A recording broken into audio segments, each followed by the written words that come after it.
يا رب العالمين الله الله صل على hi friends, அஸ்ஸலாமு அலைக்கும். இன்னைக்கு நம்ம சேனல்ல சஹர் இஃப்தார் வீடியோ தாங்க பார்க்க போறீங்க.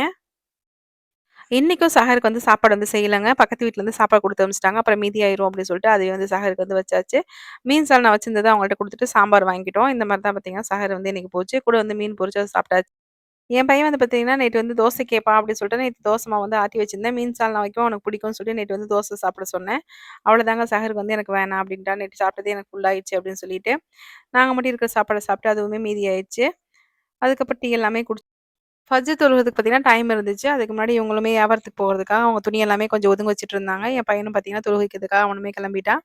சரி நம்மளுக்குமே தூக்கம் வரல. இன்னைக்கு காலையிலேயே எல்லா வேலையும் முடிச்சிடலாம் அப்படின்னு சொல்லிட்டு, முதல்ல வந்து பார்த்தீங்கன்னா, வாஷிங் மிஷின்ல துணி போட்டு விட்டுருந்தேன்.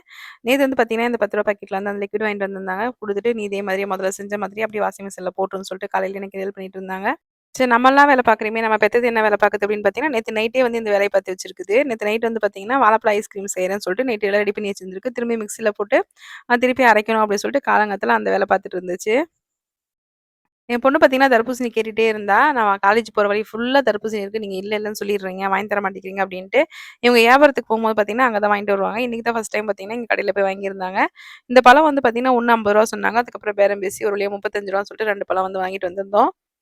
அந்த பாட்டி என்ன தெரியுமா சொன்னாங்க, "உங்களுக்காக தான் நான் இந்த விலைக்கு குடுக்குறேன்" அப்டின்னாங்க. இவங்க என்ன தெரியுமா சொன்னாங்க, "உங்களுக்காக தான் பாட்டி நான் இத வாங்குறேன்" அப்டின்னு சொல்லிட்டு 2 பேரும் பேரம் பேசி எப்படியோ பாப்பாக்கு வந்து தர்பூசணி கிடைச்சிருச்சு.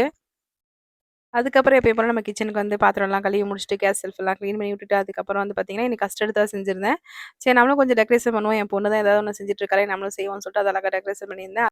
அதுக்கப்புறம் வந்து பார்த்தீங்கன்னா, பால் சர்பத் போட்டுக்கலாம்னு சொல்லிட்டு, வெறும் ஜம்ஜாவத மட்டும் ஊற வச்சிருந்தேன். அதுவுமே ரெடி பண்ணிட்டேன். லெமன் ஜூஸுமே போட்டாச்சு. பாப்பா காலேஜ் விட்டு வந்தோனே, என்னோட ஐஸ்கிரீமும் ரெடி பண்ணிட்டேன். அதுவுமே சூப்பரா இருந்துச்சு. தர்பூசணியுமே கட் பண்ணி வச்சுட்டோம். எப்பயும் போல நோம்பு கஞ்சி நாங்க ரொம்ப பிடிவாதமா இன்னைக்கு ஆயில கண்லயே பார்க்கக்கூடாது அப்படின்னு சொல்லிட்டு, மீன் குழம்பு இருக்கு. இட்லி ஊத்திக்கலாம்னு சொல்லிட்டு இட்லி ஊத்தி வச்சிருந்தேன். அதுக்கப்புறம் பார்த்தீங்கன்னா, பக்கத்து வீட்லலாம் சும்மா இருப்பாங்களா, ஒருத்தவங்க வீட்லருந்து பஜ்ஜி, போண்டா இது குடுத்து அனுப்புறாங்க. இன்னொருத்தவங்க வீட்லருந்து உளுத்த வடை, பஜ்ஜி இதெல்லாம் குடுத்து அனுப்பிச்சிருந்தாங்க. அப்புறம் நம்ம செஞ்ச கஸ்டர்ட் அவங்களுக்கு குடுத்து அனுப்பிச்சுட்டு, அல்ஹம்துலில்லாஹ் நல்லபடியா நோம்பு தொறந்துட்டோம். இன்னைக்கு நோம்பு பார்த்தீங்கன்னா, இந்த மாரி தான் போச்சு. Thank you friends.